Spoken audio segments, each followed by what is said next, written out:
തൃശൂരിൽ ഭാരതരിയുടെ വിതരണം തടഞ്ഞത് ജനവിരുദ്ധ നടപടിയെന്ന് ബിജെപി തൃശൂർ ജില്ലാ president advocate K Aneesh Kumar.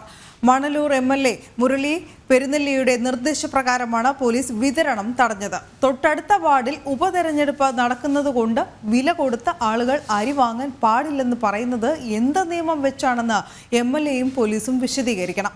ജനങ്ങൾക്ക് ദ്രോഹം മാത്രം സമ്മാനിക്കുന്ന കമ്മ്യൂണിസ്റ്റ് ഭരണകൂടം കേന്ദ്ര സർക്കാർ ജനങ്ങൾക്ക് നൽകുന്ന പദ്ധതികൾ ഏത് വിധേനയും തടയണമെന്ന് വാശിയിലാണ്. പുല്ല് തിന്നുകയുമില്ല, പശുവിനെ കൊണ്ട് തീറ്റിക്കുകയുമില്ല എന്നതാണ് CPMന്റെ നിലപാടെന്നും അനീഷ് കുമാർ പറഞ്ഞു.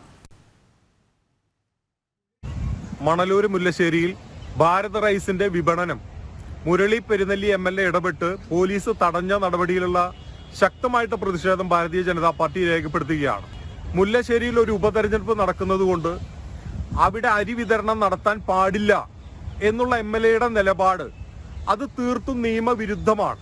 ഏത് നിയമത്തിന്റെ അടിസ്ഥാനത്തിലാണ് അരി വിതരണം നടത്താൻ പാടില്ല എന്ന് MLA പറയുന്നത്? തെരഞ്ഞെടുപ്പ് സമയത്ത് സൗജന്യമായിട്ട് ഏതെങ്കിലും രാഷ്ട്രീയ പാർട്ടികൾ എന്തെങ്കിലും വസ്തുക്കൾ വോട്ട് ക്യാൻവാസ് ചെയ്യുന്നതിന് വേണ്ടി വിതരണം ചെയ്താൽ അത് നിയമവിരുദ്ധമാണ് എന്ന് വേണമെങ്കിൽ നമുക്ക് പറയാം. പക്ഷെ ഇത് പണം കൊടുത്ത് ആളുകൾ ഭാരത് റൈസ് വാങ്ങുന്നത് അതൊരു കാരണവശാലും വാങ്ങാൻ പാടില്ല, അത് തെരഞ്ഞെടുപ്പ് ചട്ടലംഘനമാണ് എന്ന് പറയുന്നത് MLAക്ക് നിയമത്തെക്കുറിച്ച് വിവരമില്ലാത്തത് കൊണ്ടാണ്.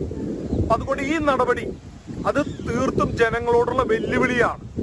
ഇത് പുല്ല് തിന്നുകയുമില്ല, പശുവിനെ കൊണ്ട് തീറ്റിക്കുകയുമില്ല എന്നുള്ള നിലപാടാണ് ഇവിടെ MLA സ്വീകരിച്ചിട്ടുള്ളത്. ജനങ്ങൾ ഇതിനെതിരെ രംഗത്ത് വരാൻ വേണ്ടിയിട്ട് തയ്യാറാക്കണം.